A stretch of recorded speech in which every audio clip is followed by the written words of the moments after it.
চোখ প্রকাশের সীমারেখা। নারীকে তার সৌন্দর্য স্বামী, পিতা, শ্বশুর, সৎপুত্র, ভাই, ভাইপো এবং বোনের ছেলের সম্মুখে প্রকাশ করার অনুমতি দেওয়া হয়েছে। তাকে আপন গোলামের সম্মুখে সৌন্দর্য প্রকাশ করার অনুমতি দেওয়া হয়েছে। ছোট বাচ্চাদের কাছে প্রকাশ করার অনুমতি দেওয়া হয়েছে।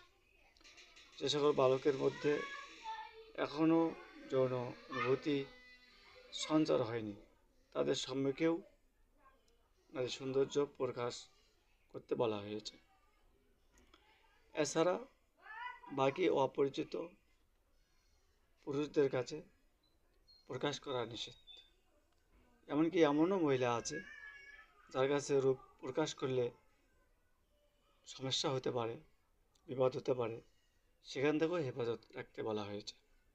সুতরাং আমরা এই বিষয়গুলো মেনে নিয়ে সুন্দরভাবে চলব ইনশাআল্লাহ।